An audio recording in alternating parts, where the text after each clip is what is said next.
Greetings, this is Anita Michelle with Our Special Gifts. I'm here at SIRRI. It's a developmental rehabilitation center that helps children with special needs. We're going to go and interview the executive director, Mr. Williams. Come and check us out.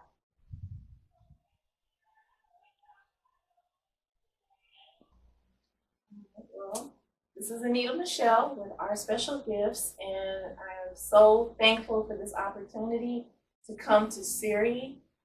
They're an organization that really looks out to help families with special needs. And I'm here today with the executive director. His name is Dan Williams, and also Alyssa. And her, could you give me the proper way of spelling your last name? Promo. And she is the clinic coordinator. And we're taking out this time, and I thank you all first for taking this time out with us. I wanted to first ask you all, how did SIRRI get started and why? Quick answer would be we opened in 2003 because there was a need for this type of therapy. I grew up with some sensory issues, so we figured there had to be a better way. So we started a small clinic down the road with only one of the therapies or modalities that we currently have. And over the 17 plus years, we've just kind of evolved with technology, with the research, and with results to be the clinic that we are today. Well, I do have a question because I love, they have their pamphlet, and when you say the brain-based developmental rehabilitation, what exactly how does that make you all stand out when it comes to that? And I wanted to ask you this. As far as brain-based therapy Correct. opposed to psychological-based therapy, Yes. so all of our therapies are geared towards the brain. So we traditionally do training for the brain. So we're not, it's not talk therapy, it's nothing like that. We're speaking directly through the brain directly to the brain using electrodes and things like that, and we do our neurofeedback. When we do our sensory learning therapy, we're engaging the brain with all of the senses. We're using that auditory-based training, visual-based training, and tactile, and using our vestibular tables. So everything we do is brain-based, and so we want to essentially retrain the brain, giving it information which gives better neural pathways so that we can help that individual or that child process information better, more efficiently. Neurotrans. So you're What exactly, from the point, especially when you deal with autistic children and Down syndrome children, where do you find that they initially are in your evaluations that you do with them? And then how far along do you get them in your program to be able to function? So that's what the baseline testing is for. When you say autism or Down syndrome, we see those diagnoses, we do. However, we're treating the individual client.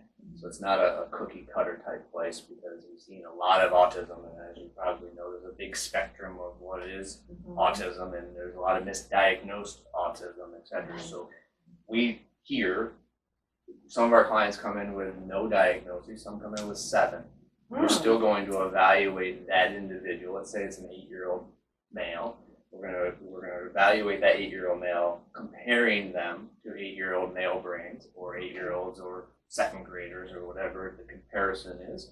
Find out where their baselines are, where their strengths and weaknesses are, and then what we're using is kind of a hierarchy of developmental foundation.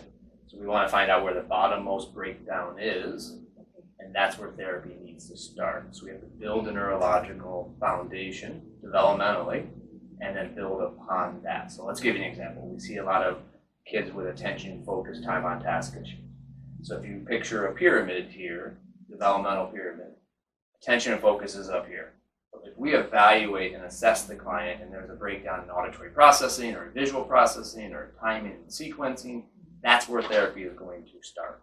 Because we can't just go work on attention and focus if we don't have this foundation. So when we evaluate the client, we find out where their baselines are. Do they correlate with concerns or goals? Or another way of saying this, are they a good candidate for these type of therapies? And then everything's very individualized based on what that client needs or what's going to give us the highest percent chance of moving their system forward, regardless of diagnosis. So that's where the 30 days comes from, and then you have the 12 days. That's one therapy. So our sensory learning program is a 30 consecutive day therapy.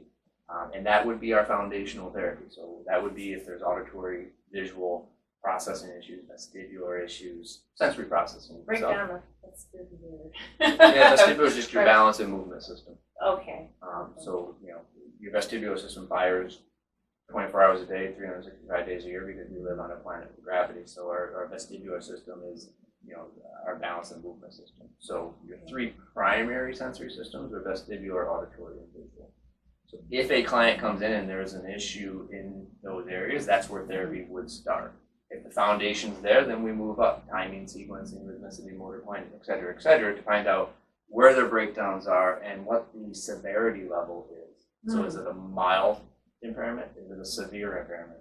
If it's, say, a moderate to severe impairment, does it correlate with concerns and goals? What's going to move their system forward? That depends on the desired outcome as well. So when I was looking at your information online, especially with the visual, the different colors that you use, and it made me think of chakras. I don't know if that was intentional or if it was just something that I just noticed. But what exactly does the colors, how does that play a part? So the visual is two things, color therapy and vision therapy.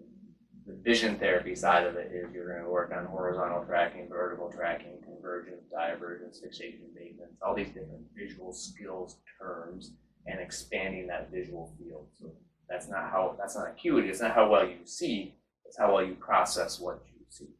But what you're using the colors for is they have different frequencies of light. So they're dichromatic light, where the red end of the spectrum is more what they call your sympathetic autonomic nervous system or your fight or flight response. And then we move into the blue, green, violet side, it's more of your parasympathetic nervous system. So it's affecting the nervous system in different ways. So it's based on the College of Syntonics. It is kind of chakra based, where red's more of a physical. As you move to violet, it's more of a cortical cognitive level color, and it affects the central nervous system differently. So you can get into the holistic side of color therapy, and then you can get into the medical side of, okay, we are expanding the visual fields and working on tracking and all the visual skills, but really that therapy is doing both. That is very interesting. I see that you have 20. Is it 20 modalities or is it 20 things that you look at? I see that you have for autism, the brain, sensory. Could you break that down for me, and which ones do people actually, is that a part of the evaluation or is that something that you just offer? I'm not sure where 20 is coming from. Well, I looked at, we had autism, let me put my glasses on.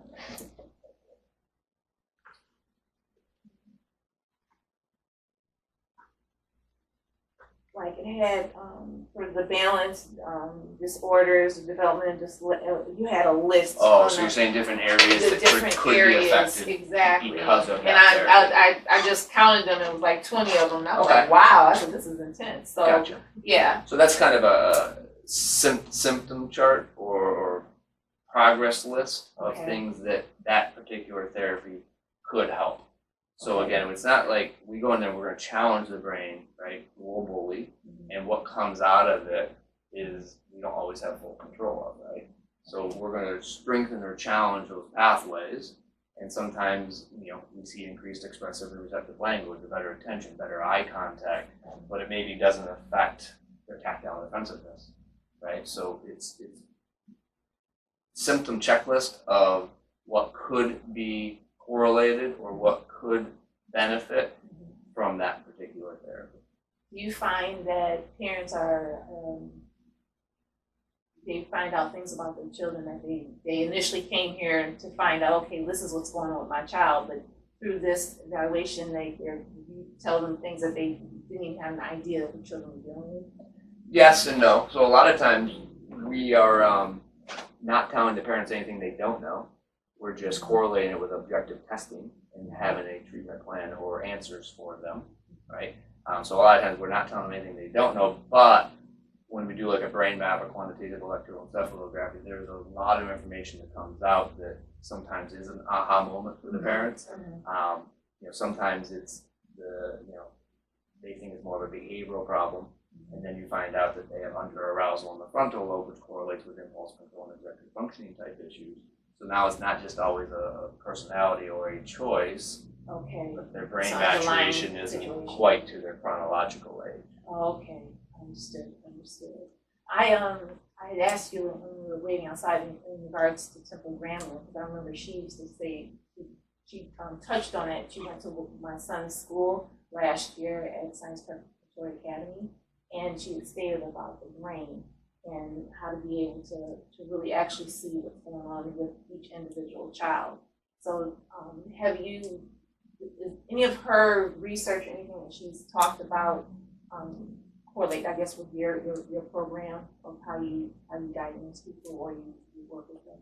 Yeah, so what's neat about Temple is she speaks from an autism diagnosis and a sensory processing diagnosis, but she's very eloquent and intelligent, so she can explain what it feels like to be trapped or in that type of brain. So she can explain to people from a first person narrative of what she's been through or how she perceives or processes that environment or that environment.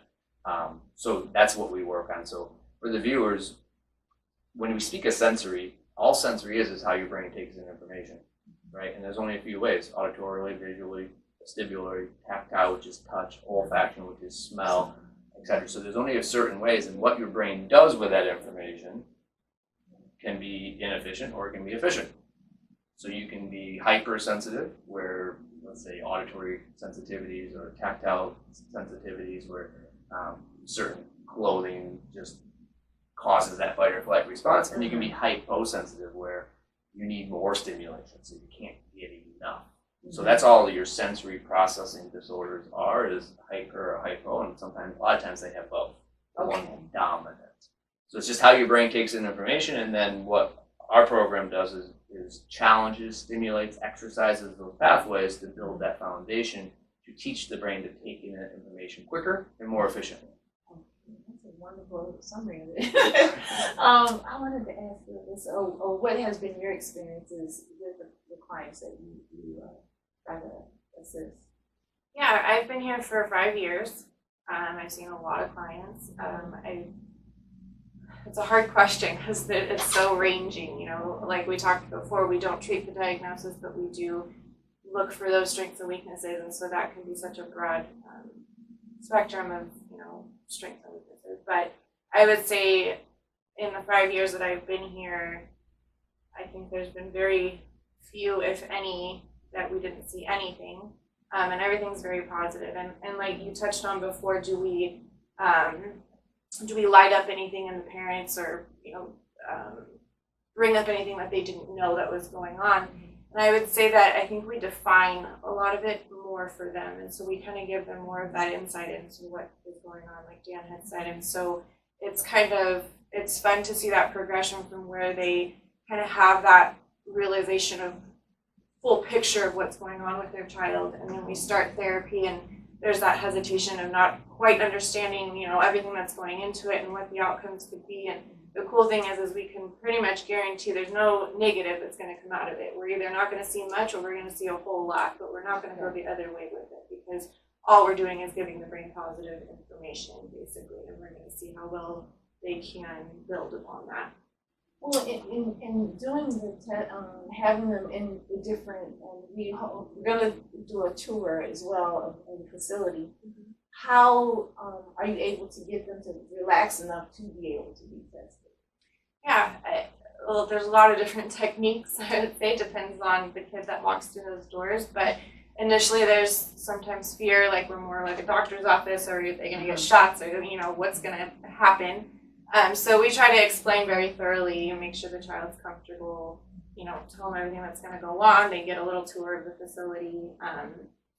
The sensory table is more or less a ride. And so once they realize that, a lot of that fear goes away, and it's more of a fun thing. They get to watch colors and listen to music. And so It's more about communicating and making sure they know what's going on, and you know, parents are welcome to come back with them. It doesn't have to be a traumatic kind of separation type of thing. We do work towards separation as a positive transitional type of a thing, but so we just work with them. We, you know, make sure they're comfortable and meet their needs, and they're always with one of us the whole time, and so It helps that it's interactive and computerized. yeah. It's not like we're Okay. bringing them back saying, okay, we're going to do 2 hours of paper and pen testing. Exactly. That might not go so Right. well. No. But when it's different rooms and different technology and different computer interfaces and they're moving and interacting, and it doesn't necessarily, I think, for a lot of kids feel like testing, Mhm. and it goes by pretty quickly. Well, I know for like the 12 days, and it has to be consecutive. And then when you're at home, how do you, does the families have to get their homes together or make some changes to continue it on, or what exactly is it expected of the parents? Yeah, it's pretty minimal. I would say as far as preparation wise, they do need a dark room. We try to kind of give them an idea of how to simulate the rooms that we have set up here. So Oh, you know, okay. very dark. You know, no windows preferably. Put a towel at the bottom of the door, block out any light, that type of a thing. Depending on the age of the child, they may need to sit in there with them and do the therapy, the light portion of the treatment. And it's a 20-minute thing twice a day. Oh. They're sitting and they're watching that light for 20 minutes. It's more of a calming, cool down type of situation. So there's no auditory, there's no visual movement or anything like that. They're just sitting and watching. So depending on the age of the child, sometimes they can do it by themselves. Parents find a good walk-in closet or something like that they can close that door and the kids can sit there and they can have snacks and make it fun and eyeballs on the light, and that's kind of the directions they're given, or they're sat with for that 20 minutes, and it's kind of a bonding thing. A lot of our parents have come back and that they enjoyed that time because they were able to lock their kid in with them and they had to talk to them, and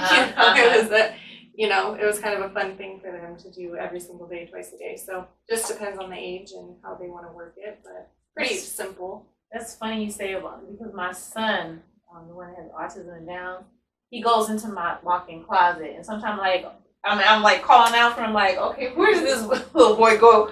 And then I'm hearing he'll find a way of getting my phone, and then I'm hearing the music, Madagascar.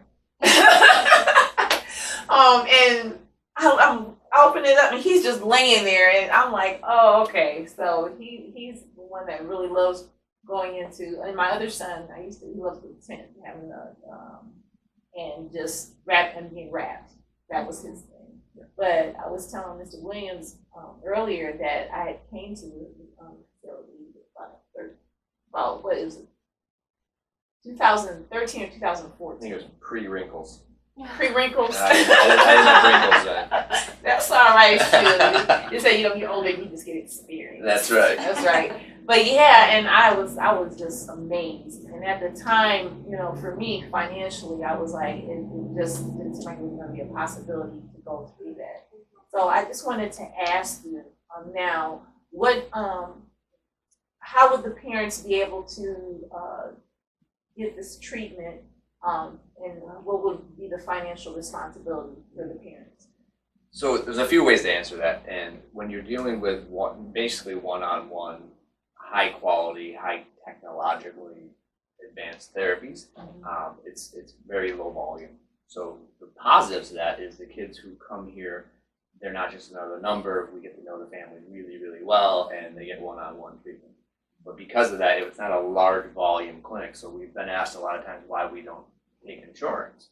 Well, if we took insurance, we'd have to have 3 or 4 more employees, and we'd have to have a volume game, and the quality, if you ask me, this is my opinion, quality of care goes way down. Okay. So when we don't take insurance, we're vetting the clients, and the clients who come here are getting very high quality one-on-one treatment, right? So, but we try to keep the testing minimal. So with that 2.5 hour battery of testing, we charge $200 for that testing. Okay. It takes about 4 hours, because after the testing, I meet with the parents for 2 hours. It's a $200 fee, but if the client tests into any of our programs and the parent decides to come here, we apply that $200 towards that program. So with their 200 hours paid for up to a year. Okay.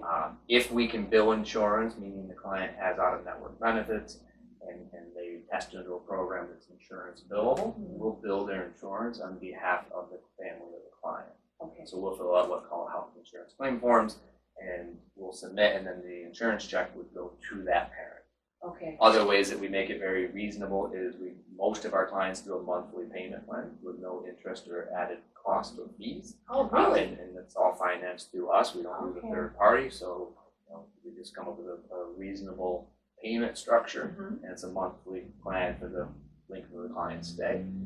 And then we do a sliding scale discount. So based on household income, they can get upwards of 50% off there.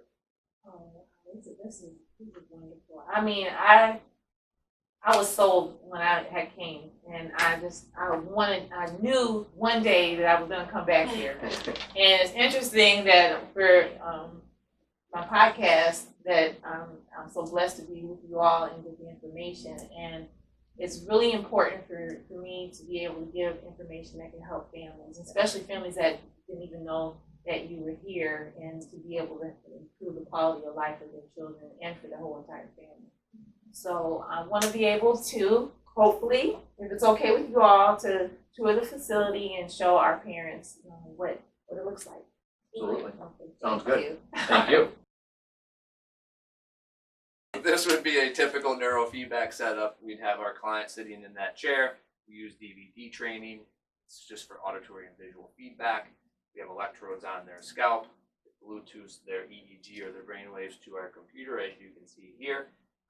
And then what we can do is see what their brain is doing in real time and challenge their brain to do what we want it to do. Meaning, let's say we got electrodes on the frontal lobe, we're trying to increase arousal. A lot of times we're decreasing what we call theta waves. So we're going to look at how much theta amplitude they have, and we're going to challenge their brain to reduce the amplitude of theta. And we do that by the DVD. So the client's job is to make the movie play. Our job is to make the movie pause. So when the movie pauses, that's challenging the brain. And when the movie plays, that's rewarding the brain. Okay, so if the movie just plays the entire time, it's not having any therapeutic effect. But when we're looking at their brain waves in relatively real time, challenging it, nudging it towards a more efficient or favorable firing pattern, and then reinforcing that through repetition, because the human brain wants to fire in a more efficient pattern. So this would be a pretty typical neurofeedback setup. So this is what we call the sensory learning program. It's combining 3 modalities or therapies into one comprehensive treatment approach. So we're going to use vestibular therapy, which is balance and movement. The way you see the table moving today is horizontally or side to side. We can rotate the table and have it move vertically or head to toe. We use the table to calm or relax the central nervous system, kind of like a cradle or rocking chair, swing, those type of things. It calms and relaxes the central nervous system. There's also a little bit of a vibratory component. Again, vibration, for the most part, can calm the central nervous system. Once the client's laying down, we're going to get it really dark in here. Okay, so we'll keep that light on over there, but once that light goes off, actually we can show you, it's void of light in here. It'll get very dark. And we want it that dark so that that red light that's brightening and dimming is the main focus for the client. So you're working on the visual system, expanding the visual field, all the different visual skills. And then at the same time, they're going to have headphones on, doing a computer-driven auditory retraining program, working on auditory processing, ear dominance, auditory distractibility. If there's auditory sensitivities, we're going to individualize their treatment through the auditory. So vestibular, visual, and auditory simultaneously to challenge the brain. It's one thing to increase auditory processing and visual processing. It's more importantly to get those to communicate with one another. So what this program does is we treat it as a foundational program that builds a stronger neurological or developmental foundation for the client. Quite honestly, there's not a human out there that couldn't benefit from this therapy, but the clients that we see are typically coming in with some type of sensory impairment or processing disorder. So this is another therapy that we do. It's called interactive metronome. We're certified providers of this. Basically, this program works on timing, sequencing, rhythmicity, and motor planning. A better, easier way to say that is how does their brain communicate to their body. So a lot of clients we see come in, they can't tie their shoes, they can't ride a bike, they have bilateral coordination or balance issues, timing issues, but it also translates into academics as far as attention, time on task, impulse control, organization of tasks, etc. So we start with testing, comparing the client to a normative database, find out where their impairment is, if any, is it upper extremity, lower extremity, right side, left side, bilaterals, balance activities, etc. And then we design an individualized treatment program around them. What the therapy looks like is they're wearing headphones. In those headphones, they're going to hear a metronome or a beat. They're going to have hand sensors and foot pad sensors. Every time they click the hand sensor or touch the foot pad, the computer records their hits in milliseconds. So then they're going to do exercises to the metronome. So let's just say we have them clapping. They're going to try to time their hit with the metronome that they're hearing in their ears.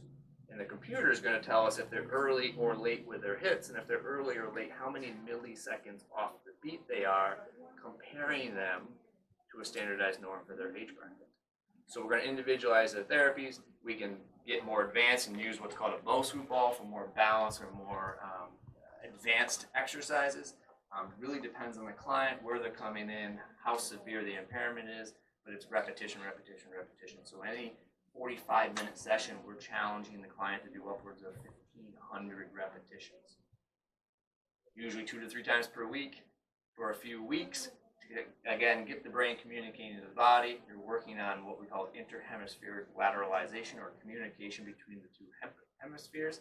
And again, what things you're going to see is balance, coordination, timing, sequencing changes, which helps in the academic realm with reading, spelling, on and on and on. So again, everyone could benefit from this type of therapy, but the clients that we typically see are coming in with some type of impairment level that we're individualizing their therapies and then retesting to show the objective change. Ultimately, we need to see the functional.